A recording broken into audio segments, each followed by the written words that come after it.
बिस्मिल्लाहिर्रहमानिर्रहीम। अस्सलाम वालेकुम जी, मैं हूं मोहम्मद रिजवान सरवर और आप प्रोग्राम देख रहे हैं प्रॉपर्टी गाइड।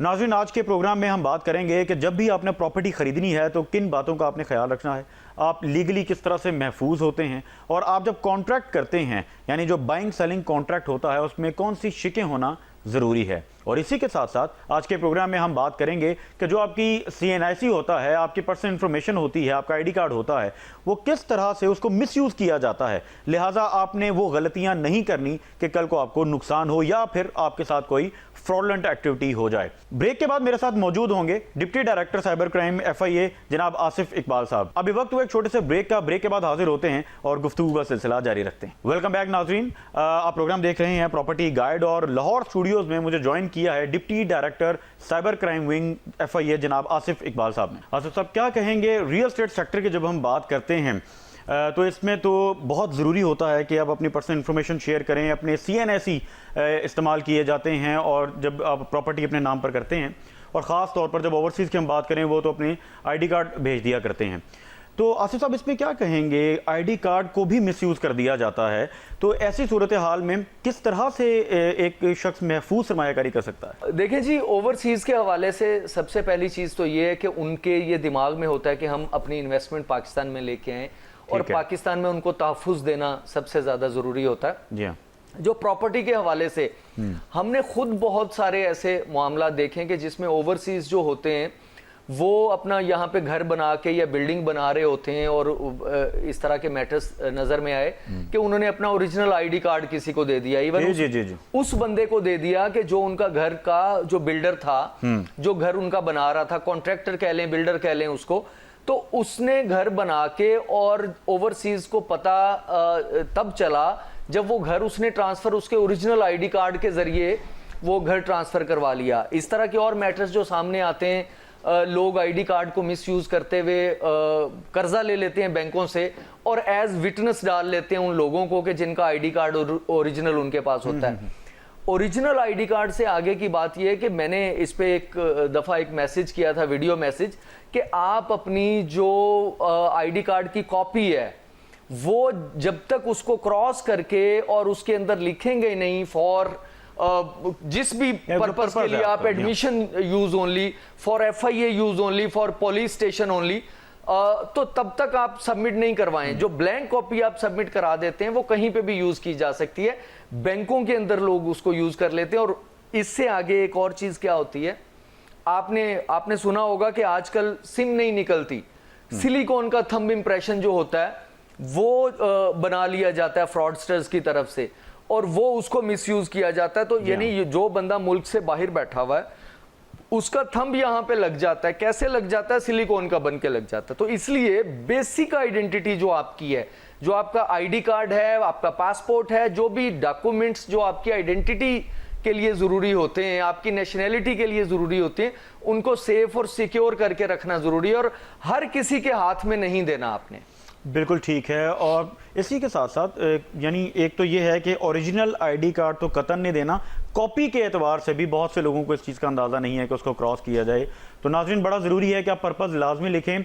आसिफ साहब, ये भी फरमाइए, यूजली होता क्या है, डिफरेंट मार्केटिंग कंपनीज हम आए दिन देखते हैं, टेलीविज़न पर भी और सोशल मीडिया पे भी कैंपेन्स होती हैं और मार्केटिंग कंपनीज के थ्रू बहुत से प्रोजेक्ट्स को सेल किया जाता है, बेचा जाता है, जबकि वो जो डेवलपर है वो अपने प्रोजेक्ट को डिलीवर वक्त पर नहीं करते, या बहुत से तो ऐसे हैं जो डिलीवर करते ही नहीं।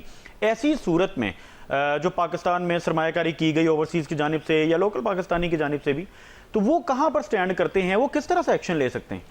देखिए, जो साइबर क्राइम विंग के पास इस तरह के मैटर्स जो रिपोर्ट होते हैं वो ये कि कुछ ऐसी कंपनीज हैं, बड़े नाम हैं जिनके आज तो पाकिस्तान में बड़े नाम हैं, उनके ज़रिए इन्वेस्टमेंट करते हैं और वो ये ख्याल होता है कि बड़ा महफूज इन्वेस्टमेंट है, उसमें कहीं ना कहीं उनको मसाइल का सामना करना पड़ता है। या हम जो केसेस हमने जो मैटर्स देखे उसमें ये होता है कि जो बना रहा होता है वो बैक ऑफ कर जाता है, उसको लॉस हो जाता है। जी। या उसने विद इन 2 years एक एग्रीमेंट किया होता है कि 2 साल में किस्तें पूरी हो जाएंगी और आपको वो बना बनाया अपार्टमेंट या घर मिल जाएगा, तो वो नहीं मिलता। ठीक है। लेकिन इसमें वो जो एग्रीमेंट होता है उस कंपनी का, जो ऑनलाइन जो आप लोग देखते हैं जिसके ज़रिए बाइंग सेलिंग भी होती है वो ऐसी कंपनीज होती हैं जिनके जरिए लोग रेंट पे भी बड़ी बड़ी बिल्डिंग्स लेते हैं। तो ये उनका और बिल्डर का जो एग्रीमेंट होता है, जो बना रहा होता है, उनके एग्रीमेंट को देखने के बाद फिर वो डिसाइड किया जाता है कि एक्चुअली जो लायबिलिटी है वो किसकी थी और किसके पार्ट पे नेग्लिजेंस है, या नेग्लिजेंस कह लें या फ्रॉड कह लें, वो किसके पास है। क्योंकि उस एग्रीमेंट में डिफाइन किया होता है कि क्या वो जो कंपनी बेच रही है वो उसको बिल्ड भी करेगी, वो एज अ बिल्डर भी काम करेगी और बेचेगी और उसका फिर बीच में प्रॉफिट होता है, या उसको कंप्लीट करना उसकी जिम्मेदारी उसकी जो ओनर होता है, पहला ओनर होता है, और कंपनी ने उसको आगे सेल करने के लिए, तो वो उनका एग्रीमेंट। यानी मार्केटिंग कंपनी का क्या रोल होगा उसमें? सिर्फ मार्केटिंग ही है, बाकी डेवलपमेंट डेवलपर ही करेगा, तो ये बड़ा इंपॉर्टेंट है कि कौन उसको कंप्लीट करेगा, ऐसे ही है? जी ऐसे ही है। अगर कुछ ऐसी कंपनीज हैं आजकल जिनके बड़े बड़े नाम हैं, उनको ऑलरेडी वो ये भी ले लेते हैं कि इसको बिल्ड भी हम करेंगे। अच्छा। इस कोई बिल्डिंग बना रहे हैं आप, हाई राइज बना रहे हैं या कोई भी वो सोसाइटी बना रहे हैं, उसको बिल्ड हम करेंगे और हम इसको आगे बेचेंगे भी, ठीक है। और इतना % हम उसमें से लेंगे। तो ये अगर एग्रीमेंट होगा ऑब्वियसली फिर तो वो मार्केटिंग की जो कंपनी है उसका लायबिलिटी उस पर चली जाती है। बिल्कुल ठीक है। और अगर मार्केटिंग कंपनी सिर्फ उनकी डील ये है कि वो मार्केट करेंगे, फिर तो सारा जो मलबा है वो डेवलपर एंड पर ही होगा। ज्यादातर केसेस किस तरह के आते हैं? साइबर क्राइम विंग जिन पर काम कर रहा है, प्रॉपर्टी से रिलेटेड कुछ इस हवाले से भी बताइए। देखिए, प्रॉपर्टी से रिलेटेड बहुत ज्यादा मैटर्स नहीं साइबर क्राइम में रिपोर्ट होते। ठीक है। वो ज्यादा उसका जो है वो नैब ने लास्ट ईयर, जी हाँ, वो फाइनेंशियल फ्रॉड हो जाए, फाइनेंशियल जितने भी ये मामला प्रॉपर्टीज के हुए वो कॉलोनीज के, वो नैब ने उसको डील किया। FIA के पास भी मैटर्स इस तरह के रहे कि हमारे FIA का कॉर्पोरेट क्राइम विंग जो है वो FIA का वो इसको डील करता है। वहाँ पे वो सोसाइटीज़ कि जिनके NOCs नहीं हुए या जिनके कुछ और मसाइल हैं, बगैर NOC के उन्होंने बेचना शुरू कर दिया। कुछ department even so much so यहाँ तक भी देखा गया कि बिजली बहुत सारे, एक ट्रांसफार्मर रखा और लोगों को प्लाट बेच दी, और वो ट्रांसफार्मर जो था वो अप्रूव भी नहीं था। तो इसलिए वो इस तरह के बहुत सारे मैटर्स देखे, लेकिन वो हमारा कॉर्पोरेट क्राइम विंग है। बट साइबर क्राइम में ये भी देखा गया कि ऑनलाइन आप ओपन वेबसाइट्स हैं, अब उनका नाम लिया जा सकता है, जैसे OLX है। OLX एक इंटरनेशनली रिकॉग्नाइज्ड वेबसाइट है, लेकिन OLX के ऊपर प्रॉपर्टीज की सेल और परचेज के अंदर बहुत सारे फ्रॉड्स ऐसे हैं जो देखे गए। ये लोगों को बताना जरूरी है, वेदर दे आर ओवरसीज या हमारे लोकल पाकिस्तानीज हैं, कि आपने जब भी प्रॉपर्टी की सेल या परचेज करनी है, आप कोशिश करें रिकॉग्नाइज्ड इदारों के थ्रू करें। ये OLX के ऊपर जो दी हुई होती हैं घरों की सेल के हवाले तो से, कोई भी ऐड लगा सकता है, कोई भी ऐड लगा सकता है। प्लॉट्स के हवाले से वो उसमें ये देखा गया कि लोगों को प्लॉट वो सेल कर देते हैं, वो उसको एक टिपिकल उसमें बोलते हैं कि बयाना उसका हो गया, और उसके बाद जब आगे बात चलती है तो वो मोबाइल नंबर भी फेक होता है, ऑफिस उनका होता कोई नहीं है। OLX या किसी भी ऑनलाइन वेबसाइट के ऊपर ऐड पड़ी होती है और वो बंदा गायब होता है और वो बयाना लेके भाग जाते हैं। तो ये चीज़ें हैं जो काफ़ी सारी रिपोर्ट हो चुकी हैं। अच्छा आसिफ साहब, इसमें रिकवरी में तो यकीनन आपका जो डिपार्टमेंट है साइबर क्राइम, इसका रोल तो यकीनन बड़ा इंपॉर्टेंट है, चूँकि कोई व्हाट्सएप के थ्रू ट्रांजैक्शंस होती हैं, व्हाट्सएप के थ्रू रिसीविंग्स जाती हैं, तो आया इस तरह से भी ट्रेस किया जा सकता है अगर डेवलपर ऑन ना करे? या यूजली होता क्या है कि उनका डेटाबेस बताया जाता है कि हमारी सर्विस डाउन हो गई, डेटाबेस उड़ चुका है, तो हमारी ऐप पे आपके लेजर शो नहीं हो रहे, इस तरह के केसेस भी हमने देखे। तो ऐसी सूरत हाल में कोई ट्रेस किया जा सकता है लोकेशन को डेवलपर की, या ट्रेस किया जा सकता है जो भी फ्रॉडुलेंट एक्टिविटी हो इसको? देखिए जी, फ्रॉडुलेंट एक्टिविटी ये हो ही नहीं सकता कि जो ऑनलाइन है उसको ट्रेस ना किया जा सके, उसको हर तरह से ट्रेस किया जा सकता है। हमारे साइबर क्राइम विंग में जितने भी ऑफिसर्स हैं सारे कंप्यूटर साइंस के लोग हैं और बहुत बहुत टाइम से काम कर रहे हैं, अच्छे पढ़े हुए लोग हैं, इसलिए उसको ट्रेस करना उसका। लेकिन कहीं ना कहीं प्रॉब्लम्स इसलिए हो जाते हैं कि जिस तरह आपने व्हाट्सएप की बात की, सिम होती है, सिम फेक नाम पे रजिस्टर्ड होती है, उनके अपने नाम पे रजिस्टर्ड नहीं होती। या जैसे वो व्हाट्सएप हैकिंग का आजकल सिलसिला चल रहा है कि किसी का भी व्हाट्सएप हैक करके और उसकी सिम के ऊपर व्हाट्सएप बना लिया जाता है, उसको हैकिंग भी कहते हैं, जो मतलब वैसे भी कॉन्फ़िगर कर लिया जाता है। वो जो जिसके सिम चल रही होती है, जिसके नाम का व्हाट्सएप चल रहा होता है, वो उनको पता ही नहीं होता कि व्हाट्सएप होता क्या है। वो एक कॉल सुनने के लिए देहाती खातून होती है या कोई मर्द होता है, तो उनके नाम पे ये व्हाट्सएप ऐड वो करके, और इवन सिम्स उनके नाम पे जो है वो एक्टिव करके तो उसके जरिए फ्रॉड किया जाता है। फ्रॉडस्टर्स के अपने नाम की सिम्स नहीं होती। और एक और चीज ये है कि आजकल सिम्स जो हैं वो ई सिम्स आ गई हैं जो सॉफ्ट सिम्स हैं। तो अक्सर लोग ये होते हैं, अमेरिका की सिम रखी होती है, बरतानिया की सिम रखी होती है, और वो लोगों को ये बता रहे होते हैं कि हमारा वहां पे दुबई में बिजनेस है, अमेरिका और बरतानिया में बिजनेस है, लेकिन एक्चुअली उनका कोई बिजनेस नहीं होता। किसी भी जगह पे जाके वो बैठ के और उनके ऑफिस को ऑन करके और वहां पे लोगों को फ्रॉड करने के लिए बुला लेते हैं। तो लोगों को इसमें सबसे बड़ी चीज ये है कि हमें अपने आंखें खुली रखनी पड़ेंगी, हमें उस चीज को ऑब्जर्व करना होगा। लोग बड़ी बड़ी बातें करते हैं, बड़ी बड़ी, कितने फ्रॉडस्टर्स ऐसे हैं जो किराए की गाड़ी लेके, बहुत बड़ी किराए की गाड़ी लेके ला के आपको दिखाते हैं कि जी मैंने तो 10 करोड़ की गाड़ी रखी हुई है, मैंने आपके 10-20 लाख का क्या करना है। वो गाड़ियां किराए की होती हैं, दिखा दिखा के बेचा जाता है, दिखा दिखा के वो लोगों को लूटते हैं। और वो उन्हीं लोगों के पैसे की गाड़ी होती है कि जो बेचारे लूटने के लिए आए होते हैं, 2 साल के बाद देखें वो अपनी गाड़ी पे चढ़ा होता है। तो इसलिए थोड़ा सा हमें अपने आप को प्रोटेक्ट करने के लिए ये जो मेजर्स हैं, ये आप मशवरा करें, आप चेक करें, डील करें, देखें। एतबार करने वाली बात कोई नहीं है इसके अंदर। बिल्कुल इसी तरफ मैं आ रहा था कि आपने जिस तरह का मशवरा करें, पैरामीटर्स कुछ होने चाहिए, और इन्वेस्टमेंट बड़ा ज़रूरी है। आसिफ साहब के जब ज़िंदगी भर की जमा पूंजी लगती है तो इंसान को बड़ा ख्याल रखना चाहिए। तो आप क्या समझते हैं कि किन बातों का ख्याल रखना ज़रूरी है, वो कौन से एस्पेक्ट्स हैं जहाँ पर आंखें खुली रखना ज़रूरी है इन्वेस्टमेंट करने से पहले? बाद में तो अफसोस ही है, उससे पहले क्या है? देखिए सीधी सी, मैं प्रॉपर्टी एक्सपर्ट तो हूँ नहीं, लेकिन थोड़ा बहुत जो आप मैटर्स को जब आप डील करते हैं, जो इस तरह के मैटर्स आपके पास आते हैं, उसमें सबसे बड़ी चीज तो एक ही देखनी होती है, जी आपने ओनरशिप किसकी है।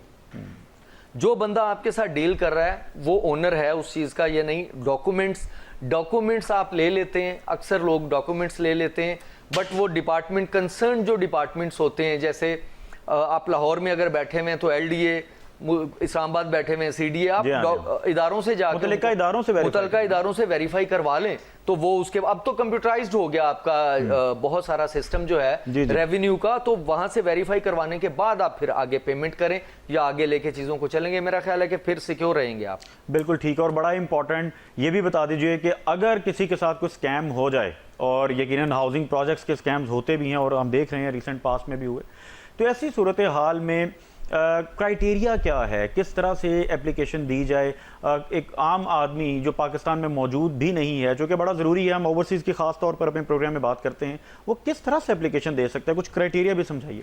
देखिए डिपेंड करता है कि फ्रॉड किस तरह का हुआ। ठीक है, उन्होंने पुलिस के पास जाना है, नैब के पास जाना है, FIA के पास जाना है, या साइबर क्राइम विंग के पास उन्होंने आना है, उनकी कंप्लेंट के हिसाब से। लेकिन जो ओवरसीज हैं वो जब भी कंप्लेंट करें वो अपनी एम्बेसी के थ्रू करें। अच्छा, जो लीगल उसका तरीकाकार है कि डायरेक्टली उनकी कंप्लेंट जो है वो एज पर लॉ उस तरह से एंटरटेन इसलिए नहीं हो सकती कि हमारी लीगल रिक्वायरमेंट्स हैं, हमारे जस्टिस सिस्टम की रिक्वायरमेंट है कि जो कंप्लेनेंट होता है उसको अपने आप को प्रोड्यूस करना होता है इन फ्रंट ऑफ जो है वो ऑफिसर जो उसकी इंक्वायरी कर रहा होता है या उसको डील कर रहा होता है, या आप कह रहे हैं कि कह सकते हैं कि कंसर्न्ड ऑफिसर के सामने। तो जब वो खुद आ नहीं सकता तो वो एम्बेसी के थ्रू अपनी जब कंप्लेंट करेगा तो वो तस्वुर किया जाता है कि वो खुद अपीयर हुआ और उसने खुद डॉक्यूमेंट्स जमा करवाए। अपनी आइडेंटिटी बताने के लिए उसको अपीयर होना पड़ता है, तो एम्बेसी के थ्रू वो राउट करें। अच्छा, इसमें ये भी बताइएगा आसिफ साहब कि जब चेक्स डिसऑर्डर हो जाते हैं, बड़ी अमाउंट्स के चेक्स डिसऑर्डर होते हैं, तो अक्सर लोग इस चीज़ से भी घबराते हैं कि या कोई पुलिस केस बने या इसमें बड़ा कोई टाइम टेकिंग प्रोसेस होगा। ऐसी सूरत हाल में भी कोई सर्विसेज प्रोवाइड की जाती हैं या इसका तरीकाकार यही है कि FIR करवाई जाए और उस प्रोसेस को फॉलो किया जाए? देखिए जी, वो तो 489F का पुलिस का मैटर होता है, उसमें अगर डिसऑनर होता है चेक तो आप उस पर मेमो लगवाएं, 1 नहीं 2 नहीं 3 लगवाएं, 3 दफा उसको प्रेजेंट करें, 3 दफा वो बाउंस हो। अच्छा, कि अगर कोई आपके साथ फ्रॉड कर रहा है तो उसमें जो FIR होती है वो जरा बेहतर होती है, तो उसको 3 दफा प्रेजेंट करें।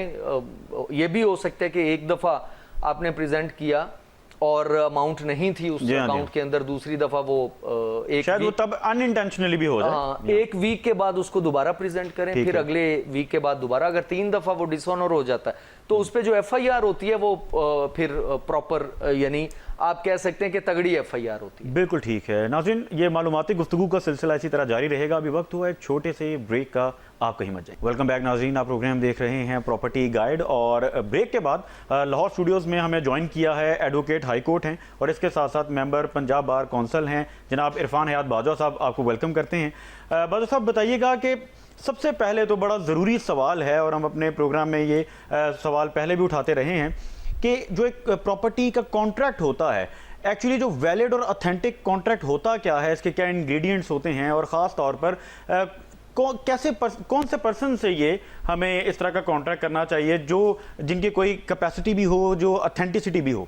बहुत शुक्रिया रिजवान, आपकी वसातत से मैं ये बताना चाहूँगा कि कॉन्ट्रैक्ट एक्ट जो है इन्फोर्सेबल है पाकिस्तान में, और उसमें लीगल वैलिड और इन्फोर्सेबल कॉन्ट्रैक्ट की डेफिनेशन जो है उसकी सेक्शन 2A(b) में उसको एक्सप्लेन किया गया है कि कौन सा कॉन्ट्रैक्ट है जो वो वैलिड होगा। अब उसके लिए देखना ये होता है कि एक पार्टी जो है वो प्रपोज करती है, यानी प्रपोजल है, एक्सेप्टेंस होती है और उसकी वैलिड कंसीडरेशन होती है, और उस ट्रांजैक्शंस को जब आप लेके आते हैं तो फिर एक ऐसा कॉन्ट्रैक्ट अमल में आता है जिसको हम वैलिड कॉन्ट्रैक्ट कहते हैं, और अगर उसको वो कोई ब्रीच करता है तो फिर उसको इन्फोर्स किया जा सकता है। अच्छा, तो इस सिलसिले में मैं आपकी वसातत से ये कहूँगा कि लीगल वैलिड और इन्फोर्सेबल कॉन्ट्रैक्ट जिस तरह आपने जानना चाहा, उसके लिए एक पर्सन है जो कम्पिटेंट टू कॉन्ट्रैक्ट हो, और उसके साथ जो उसकी कंसीडरेशन है वो वैलिड कंसीडरेशन के साथ हो, और उसमें जो प्रॉपर्टी की डिस्क्रिप्शन है वो उसकी प्रॉपर डिस्क्रिप्शन के साथ हो, और पार्टीज़ की इंटेंट जो है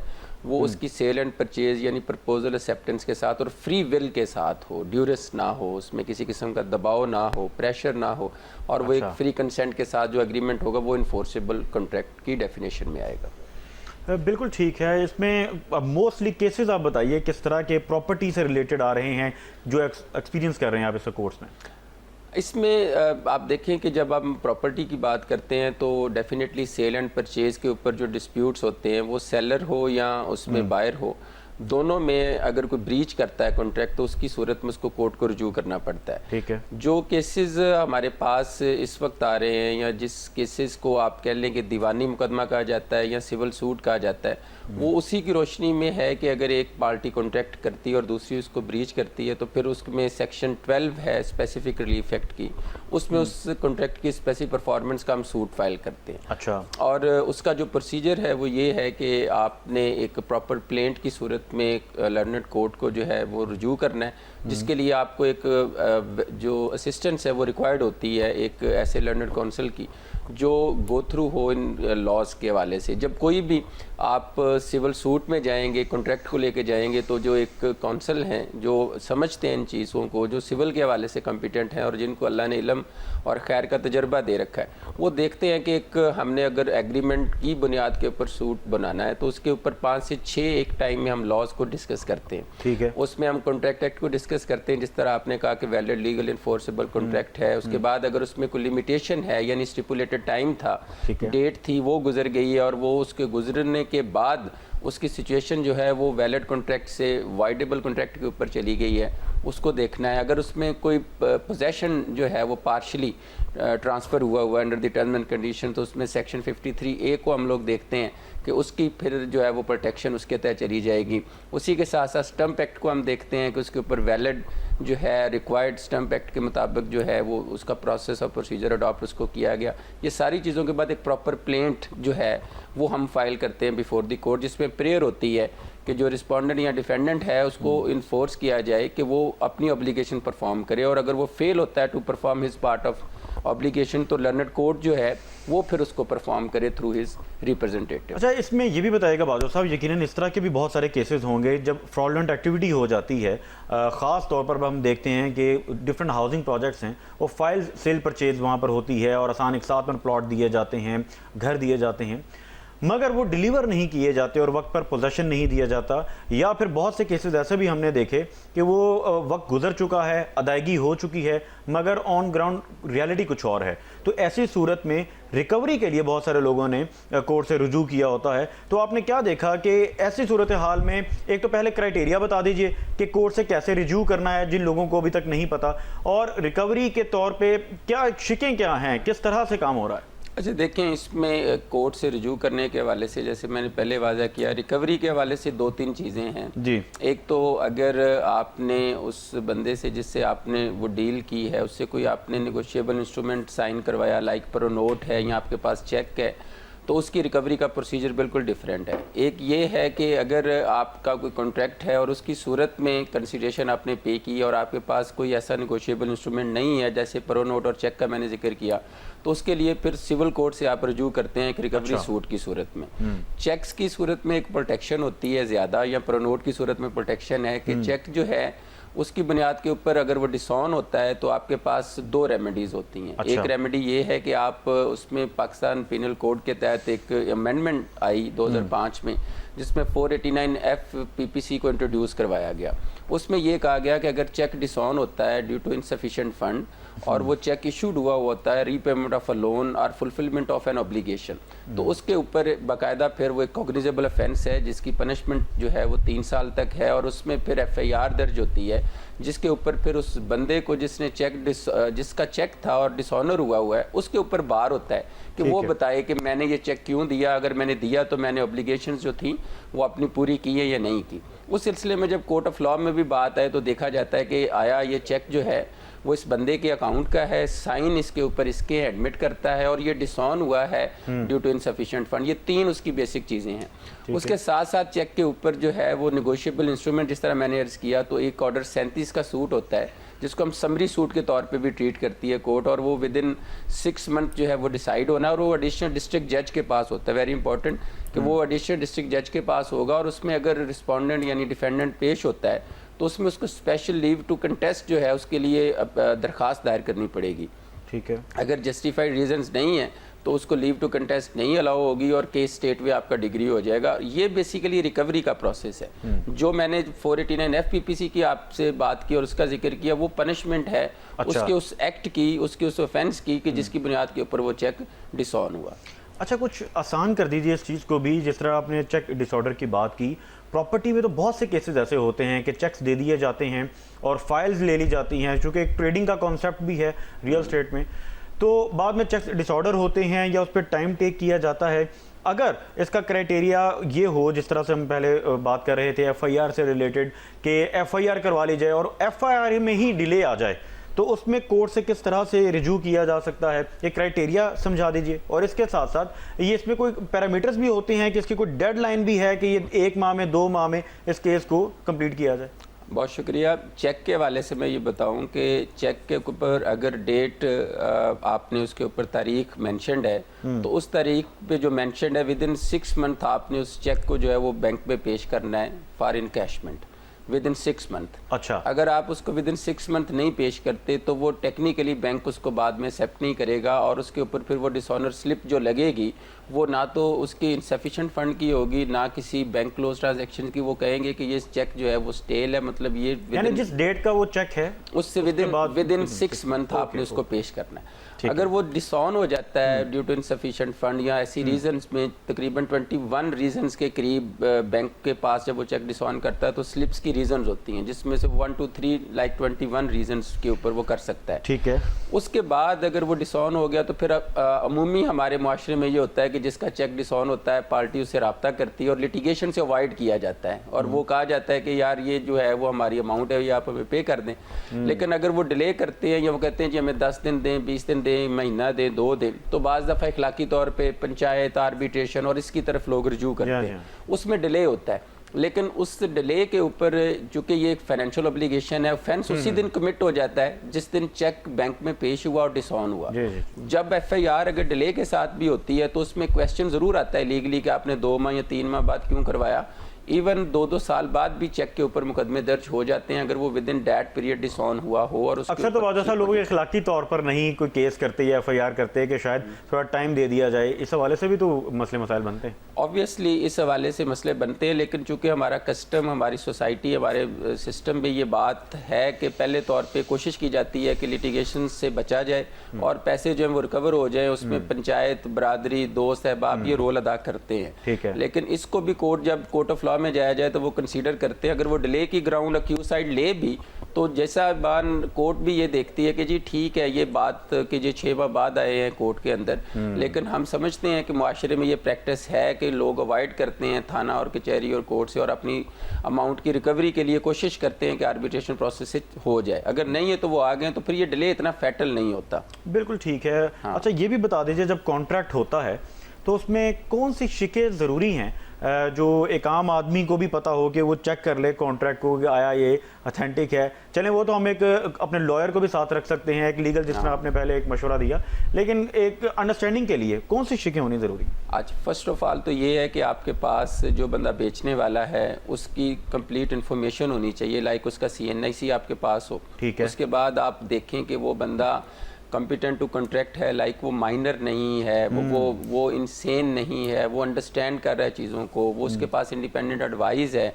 और ख़ास करके लेडीज़ के साथ जब आप कॉन्ट्रैक्ट करें उसके बारे में एक हम टर्म यूज़ करते हैं पर्दा नशीन या पर्दा ऑब्जर्विंग लेडी, तो उसके लिए एक इंडिपेंडेंट एडवाइस का होना बड़ा ज़रूरी है। जैसे मैं आपको ये वाजे करूं कि ऐसी ट्रांजैक्शंस पर अंडर क्वेश्चन जब आती हैं तो बड़ा बर्डन हो जाता है उस बंदे के ऊपर कि वो प्रूव करता है कि जी मैंने ये ट्रांजैक्शन वैलिड और फेयर अंदाज में की थी। पर्दा नशीन या पर्दा ऑब्जर्विंग लेडी की जो डेफिनेशंस ऑनरेबल कोर्ट्स ने की, जहाँ लॉ के ऊपर जो इसको इंटरप्रेट किया गया, उसमें इंडिपेंडेंट एडवाइस को बड़ी अहमियत दी गई। एक औरत जो है अगर वो मैरिड है तो उसकी एडवाइस के लिए सबसे बेहतरीन जो शख्स है वो उसका खामद हो सकता है, वो उसमें एलेज विटनेस हो, मौजूद हो। अगर नहीं है तो उसका बेटा अगर मौजूद है, बालग है, तो उसको होना चाहिए, भाई को होना चाहिए। मतलब हम उसकी ट्रांजैक्शंस को ये साबित करें कि ये खुद अपने फ्री कंसेंट के साथ एग्रीमेंट में इंटर हुई और उसके साथ साथ उसको एडवाइस मौजूद थी, ताकि कोई प्रेशर वाला जो आंसर है वो उसमें ख़त्म हो जाए। उसके साथ आप उसमें जो प्रॉपर्टी की डिस्क्रिप्शन है फर्स्ट ऑफ ऑल वो ज़रूर मेंशन करें। ठीक है। उसकी आप डिटेल केवट खतूनी है उसका जो डिटेल, अगर वो रेवेन्यू रिकॉर्ड आपको मैसर आया है तो उसका, अगर आपके पास कोई ट्रांसफ़र लेटर है जिसकी बुनियाद के ऊपर आप अपना ऑनरशिप क्लेम करते हैं उसकी डिस्क्रिप्शन वो आप लाजमी मेंशन करें। उसके बाद कंसीडरेशन को आपने जो टोटल कंसीडरेशन है अच्छा, उसको आपने मेंशन करना है और उसका फिर मूड ऑफ पेमेंट को लाजमी आपने करना है। ये मेरी रिक्वेस्ट होगी कि आजकल जो ट्रेल ऑफ मनी है ना जी ट्रांजैक्शंस में, उसको बाज़ दफ़ा हम अवॉइड कर लेते हैं। अच्छा। कि जी हम एक सिंपल लिख देते हैं कि जी इतनी अमाउंट है और वो नकद दे दी गई और इतनी अमाउंट जो है वो उसने कैश रिसीव कर ली। ठीक है। ठीक है, एक्नॉलेजमेंट होती है बंदे की उसके ऊपर कि वो साइन है, दस्तखत मौजूद है, लेकिन आज के दौर में जो ट्रांजैक्शंस को अगर आपने फेयर साबित करना है तो आपके पास चेक्स की सूरत में, पे ऑर्डर्स की सूरत में, ड्राफ्ट की सूरत में वो अमाउंट होनी चाहिए जो आप उनको पे कर रहे हैं और उनकी डिटेल्स मेंशन्ड होनी चाहिए। ऑनलाइन ट्रांजैक्शन के वाले से क्या कहेंगे? ऑनलाइन अकाउंट में जो हो जाती है वो भी इसमें बिल्कुल मैं कहूँगा जी ऑनलाइन ट्रांजैक्शन चूंकि बैंक रिकॉर्ड और आपके पास मोबाइल में उसका डाटा मौजूद होता है और उसका रिकॉर्ड आपके अकाउंट से निकल आता है, उसके साथ आप उसको मेंशन कर सकते हैं कि ऑनलाइन ट्रांजैक्शन हमने इस डेट को की है और ये उसका ID नंबर है, वो भी एक सिक्योर ट्रांजैक्शन है, उसको आप साबित कर सकते हैं। तो इन कंडीशंस को आपने उसमें मेंशन करना है और उसके बाद आपने ना एक स्टिपुलेटेड डेट उसमें टाइम मुकर्रर ज़रूर करना है कि इस डेट तक जो है वो आप इसको परफॉर्म करेंगे और ये बंदा ये परफॉर्म करेगा। जो सेलर है वो उसकी फ्रेश फर्द है बराए रिकॉर्ड पहले मिलती है at the time of execution of agreement to sale, उसके बाद at the sale for the sale जो है वो आपको उसका रिक्वायर्ड होता है रिकॉर्ड कि जी वो विद इन दिस टाइम हमें देगा। 15 दिन का उसमें टाइम रखना चाहिए कि उससे कबल वो आपको प्रोवाइड करेगा। आपकी शनाख्ती कार्ड की फ़ोटो कापीज़ हैं, फ़र्द है, उसके साथ तस्वीर हैं और दूसरे के ऊपर बर्डन है कि वो फिर उसको परफॉर्म करे विद इन दैट। अच्छा, अभी बादशाह साहब आप बात कर रहे थे जो ख़वातीन पर्दा करती हैं तो यूजुअली होता क्या है, जो हाउसिंग प्रोजेक्ट्स हैं जब वहाँ पर कैश में प्लॉट सेल परचेज होता है तो दोनों फ्री कैन की तस्वीर होती हैं साथ बैठ के, उसमें अगर किसी खातून ने पर्दा किया हो तो बाद में इसमें बड़े प्रॉब्लम्स आते हैं। मज़ीद जब ट्रांसफ़र के लिए आप जाते हैं आइडेंटिफाई नहीं किया जा रहा होता, तो क्या समझते हैं इसकी कानूनी हैसियत क्या है? कानूनी तौर पर किस तरह से महफूज ये ट्रांजैक्शन हो सकती है? देखें, कानूनी तौर पे ट्रांजैक्शन जो है उसको सिक्योर करने के हवाले से ही जितनी ये हाउसिंग प्रोजेक्ट है उन्होंने एक बाकायदा तौर पे ट्रांसफ़र डेस्क बनाया होता है। उस पे एक सेलर जो है वो भी मौजूद है, उस पे बायर भी मौजूद है और वहाँ जो प्रैक्टिस में भी है और जो उनके रूल्स के अंदर भी है, अगर कोई खातून भी है तो उसकी तस्वीर वो बाकायदा तौर पे बनाते भी हैं, और उसके ऊपर अगर कोई कदगन लगाता है तो उसके साथ, जिस तरह मैंने कहा कि उनके जो है खामद या इंडिपेंडेंट एडवाइस वो अवेलेबल होती है। ठीक है। फिर सबसे बड़ी बात ये होती है कि एग्जीक्यूशन जब सामने हो रही होती है तो उसकी वीडियो फुटेज भी आजकल जो है वो, चूँकि मॉडर्न डिवाइसेज एडमिसिबल इन एविडेंस हैं, बहुत सारे आपको ऐसे ट्रांजैक्शन नज़र आएंगे कि जिसमें अमाउंट अगर कैश में भी दी जाए तो उसके ऊपर वीडियोस क्लिप मौजूद होते हैं, उस ट्रांजैक्शन के हवाले से वो एविडेंस के तौर पे पेश हो सकते हैं कि इसको हमने अमाउंट दी है। इस तरह उनकी जो डॉक्यूमेंटेशन है उसकी एग्जीक्यूशन जो है वो प्रॉपर एक फॉरम पे, जब वो एक डेस्क पे मौजूद होते हैं तो दोनों सूरतों में वो एक फ्रॉड का आंसर उसमें बहुत बड़ा कम होता है, और उसकी वो शनाख्त जो है, जो अथॉरिटीज़ बैठी होती हैं वो उसको बाकायदा पहले शनाख्त करती है और सेटिस्फाई होते हैं कि ये वही शख्स है जो इस वक्त हमारे रूबरू है, जिसमें उसका CNIC है, उसके दीगर डॉक्यूमेंट्स है, उसकी इंश्योरेंस होती है। बिल्कुल ठीक है। और अभी प्रोग्राम में बात हो रही थी माइनर्स के हवाले से भी, तो कुछ इस हवाले से भी बात कर लेते हैं। पहले इस हवाले से बात नहीं हुई। एक पहले तो बता दीजिए वो कौन से सिचुएशंस हैं जहां पर माइनर्स के साथ ट्रांजैक्शन करनी पड़ सकती है, और अगर ट्रांजैक्शन करनी पड़े वो किस तरह से सिक्योर है? बहुत शुक्रिया। माइनर्स के हवाले से मैं आपको कहूँगा कि बीइंग माइनर्स जो हैं, अगर कोई शख्स, कोई बच्चा जो है वो किसी प्रॉपर्टी का मालिक है और वो उसको बेचना चाहता है या उसकी वेलफेयर के लिए उस प्रॉपर्टी को बेचना दरकार है, दो चीज़ें होती हैं। ठीक है। अगर वो उसकी वेलफेयर के लिए बेचना दरकार है तो फिर आमतौर पर जो हमारे कानून से इस तरह आगार दोस्त नहीं है, वो कहते हैं कि जी वालिद है या वालदा है, उसने कोई कॉन्ट्रैक्ट कर लिया है तो वो नेचुरल गार्डियन है जी, तो उसने कर लिया तो लिहाजा वो बाइंडिंग हो गया बेटे पे। मैं आपके चैनल की वसात से ये कहना चाहूँगा कि बिल्कुल वो नेचुरल गार्डियन है, बट वो लीगल गार्डियन नहीं है।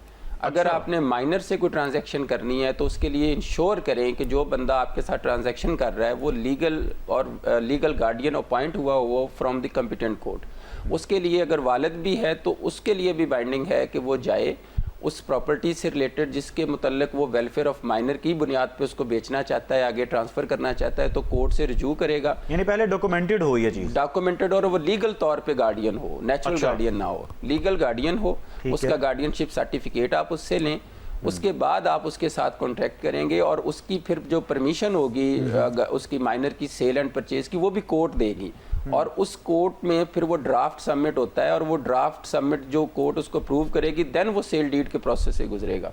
तो ये एक ट्रांजैक्शन है माइनर के साथ जब आपने करनी है तो उसमें इन तीन चीज़ों को आपने ज़रूर ज़हन में रखना है कि माइनर का लीगल वैलिड गार्डियन जो है उसके साथ आपने ट्रांजैक्शंस करनी है, उसका guardian certificate, permission from the court, और उसके बाद उसका ड्राफ्ट कोर्ट से अप्रूव होकर आपने उसको ट्रांजैक्शन में अमल में लेके आना है। बिल्कुल ठीक है। नाज़रीन, ये मालूमाती गुफ्तगू का सिलसिला इसी तरह जारी रहेगा, लेकिन अभी वक्त हुआ एक छोटे से ब्रेक का, आप कहीं मत जाएं। ब्रेक के बाद खुशामदीद नाज़रीन, आप प्रोग्राम देख रहे हैं प्रॉपर्टी गाइड, और प्रोग्राम में ब्रेक से पहले बात हो रही थी लीगल केसेस के हवाले से जो हमारे कोर्ट्स में प्रॉपर्टी के हवाले से चल रहे हैं और किस तरह से आप महफूज ट्रांजैक्शन कर सकते हैं। इरफान हयात बाजवा साहब हमारे साथ लाहौर स्टूडियोज़ में मौजूद हैं। बाजवा साहब, क्या कहेंगे, प्रॉपर्टी ख़रीद ली जाती है, फ्रॉड हो जाता है, फिर अफसोस किया जाता है, लेकिन अफसोस तो बाद में, तो एहतियात तो पहले होती है, तो एहतियाती तदाबीर क्या हैं? इन्वेस्टमेंट करने से पहले किन बातों का ख्याल रखना ज़रूरी है? क्विकली। नहीं, बहुत शुक्रिया। मैं आपकी वसादत से ये कहूँगा कि मुश्तरी होशियार बाश की एक टर्म हम यूज़ करते हैं, और ये लीगल टर्म है जिसमें ये कहा जाता है कि अगर कोई बंदा कोई प्रॉपर्टी परचेज़ करेगा और उसमें सब्सिक्वेंटली डिफेक्ट आता है तो उसका बर्डन भी उसी के ऊपर चला जाता है, इसलिए मुश्तरी होशियार बाश होना चाहिए। उसके लिए ये है कि कोई शख्स अगर आपको कोई प्रपोज़ल देता है कि मेरे पास कोई प्रॉपर्टी है फॉर सेल, तो उसके उस प्रपोजल के ऊपर आंखें ना बंद करें।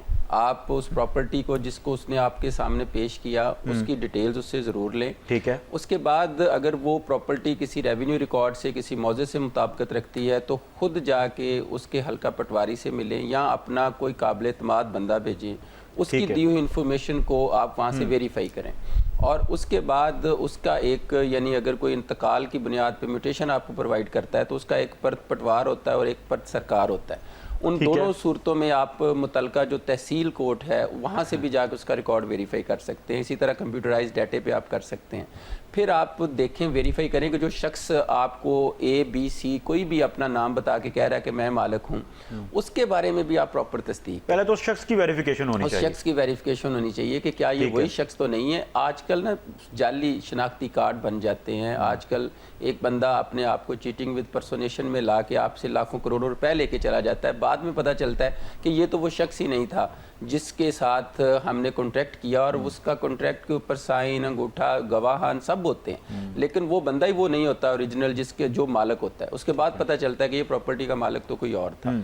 इसलिए आप पहले उस शख्स के बारे में भी वेरीफाई करें कि वो बंदा जो है वो वाकई वही शख्स है जो मेरे साथ कॉन्ट्रैक्ट कर रहा है और यही मालिक है। उसके बाद प्रॉपर्टी की डिस्क्रिप्शन को आपने देखना है, फिर पोजेशन को आपने वेरीफाई करना है। अच्छा, बेसिकली पोजेशन के ऊपर बहुत सारे डिस्प्यूट होते हैं। आमतौर पे एक प्रॉपर्टी आपको दिखा दी जाती है, जो प्रॉपर्टी का मालिक कोई और हो और उस प्रॉपर्टी को आपको ले जाया उस वक्त जाता है जब उस प्रॉपर्टी के ऊपर कोई और ना हो, और बाज़ दफ़ा वहाँ के जो सिक्योरिटी लोग बैठे होते हैं उनसे भी वो मिली भगत में होते हैं लोग, वो जाते हैं, वो उनको एंट्रेंस ईजी एंट्रेंस करते हैं, तो आपको एक इम्प्रेशन दिया जाता है कि ये प्रॉपर्टी के वही मालिक है। अच्छा। तो उसको आपने वेरीफाई इन 3-4 चीज़ों को करना है। उसके बाद आपने उसके साथ डील करनी है और फिर ये देखना है कि वो प्रॉपर्टी के ऊपर कोई बार तो नहीं है, कोई स्टे तो नहीं है, किसी किस्म की कोई लिटिगेशन में तो वो नहीं है, कहीं उसके ऊपर कोई प्रीवियस कॉन्ट्रैक्ट तो नहीं है। उसके बारे में अपने आप को आपने तसल्ली रेवेन्यू। अच्छा, ये वेरिफिकेशन कहाँ से होगी? अगर कोई खास तौर पे कोई घर खरीदा जा रहा है कैश पे, तो इसकी वेरिफिकेशन भी बताइए कि कोई केस तो नहीं है, जैसे आप कोई इलीगल कोई कार्रवाई ना हुई हो।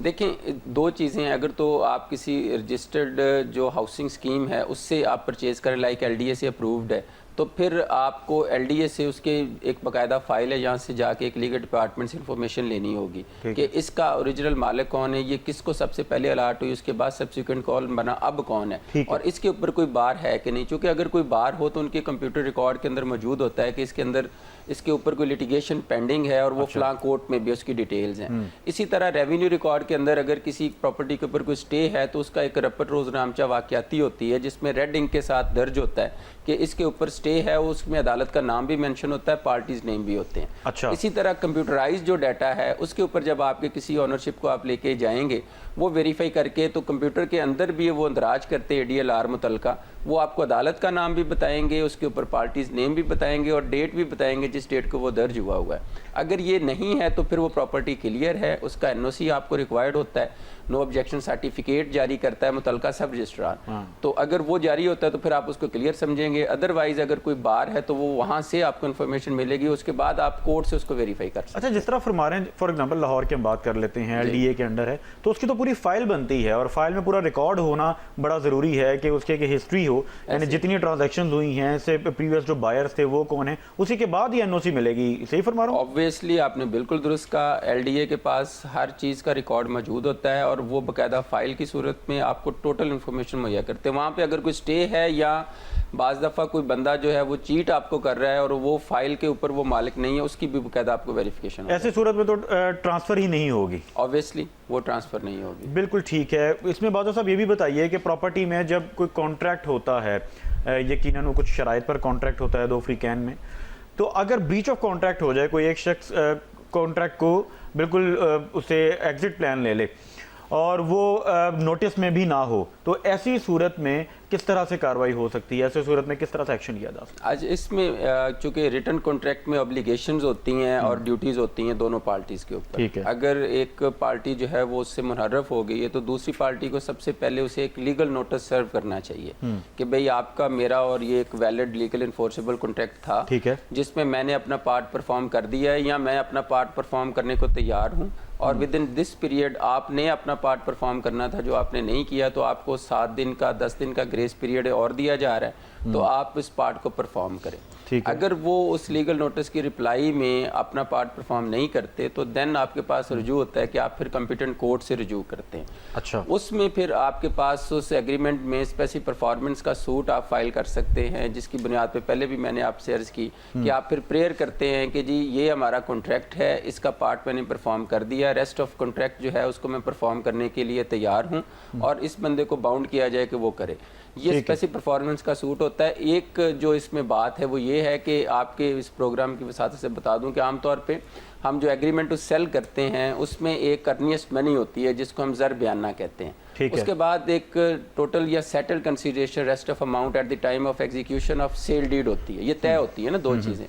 जब कोई कॉन्ट्रैक्ट ब्रीच हो गया और जिसमें आप कहने कि आप परचेज़र हैं, आप ख़रीदार हैं और आप जा रहे हैं कि जी आपको जो सेलर था उसने बर वक्त फ़र्द नहीं दी या रिकॉर्ड नहीं प्रोवाइड किया या उसने NOC नहीं लिया उसको ट्रांसफ़र करने का, तो आप गए और आपने सूट फाइल किया स्पेसिफिक परफॉर्मेंस का, तो उसकी बात इंपॉर्टेंट ये है कि 2014 में ऑनरेबल सुप्रीम कोर्ट ने जजमेंट्स पास की कि जिस बंदे ने, जो खरीदार है, उसने अपनी बोनाफाइड ज़ाहिर करनी है। अच्छा। और अगर एक के आपने प्रॉपर्टी परचेज की लाइक 50 लाख की, 10 लाख आपने बयाना दिया हुआ है, तो आप जब कोर्ट ऑफ लॉ में जाएंगे तो आपको 40 लाख जो रेस्ट ऑफ अमाउंट है on the first date of hearing court में देनी होगी, सिर्फ आपकी बोनाफाइडी के लिए। उसके बाद वो सूट आपका मेंटेनेबल होता है, और अगर आप वो पे नहीं करते तो टेक्निकली आप जो है आपकी प्लेंट रिजेक्ट और डिसमिस कर दी जाती है। अच्छा, इसलिए आपने जब कोर्ट ऑफ लॉ में जाना है तो आपको ये बात बिल्कुल क्लियर होनी चाहिए कि अगर हम खरीदार हैं तो फिर हमने अपने कॉन्ट्रैक्ट में जो अपना पार्ट परफॉर्म कर दिया हुआ है और जो बकिया रहता है उसको भी हमने परफॉर्म करना है। और कोर्ट आपको interim relief subject to deposit balance consideration amount जो है वो ग्रांट करती है। उसके लिए वो पीरियड ग्रेस हो सकता है 10 दिन का, 20 दिन का, 30 दिन का। बिल्कुल ठीक है, बिल्कुल ठीक है। चूँकि प्रोग्राम का वक्त ख़त्म हुआ जा रहा है, तो नाज़रीन बड़ा ज़रूरी है कि जब भी आपने इन्वेस्टमेंट करनी है तो सरमायाकारी करने से पहले एहतियाती तदाबीर ज़रूर देखें। आज के प्रोग्राम में हमने बात की कि आप लीगली सिक्योर कैसे रह सकते हैं, लीगली सिक्योर इन्वेस्टमेंट कैसे कर सकते हैं, और इसी के साथ साथ हमने आज के पहले सेगमेंट में ये भी बात की कि आपके ID कार्ड को किस तरह से मिसयूज़ कर दिया जाता है। क्योंकि जब भी आप कहीं प्रॉपर्टी खरीदेंगे, इवन कोई फाइल खरीदेंगे किसी भी प्लॉट की, तो वहाँ पर सबसे पहले आपको अपना ID कार्ड देना होता है। और बहुत से लोग ये गलती करते हैं, वो अपना ओरिजिनल ID कार्ड दे देते हैं, जबकि ID कार्ड की अगर कॉपी भी हो, CNSE कार्ड की कॉपी भी हो, उसको भी बहुत अच्छे से मिसयूज़ करते हैं जो फ्रॉड करते हैं। लिहाजा आपने इन लोगों से होशियार रहना है, महफूज रहना है। अगले प्रोग्राम तक के लिए मोहम्मद रिजवान सरवर को इजाज़त दीजिए। अपना फीडबैक हमें ज़रूर दीजिएगा। अल्लाह ने के बाद।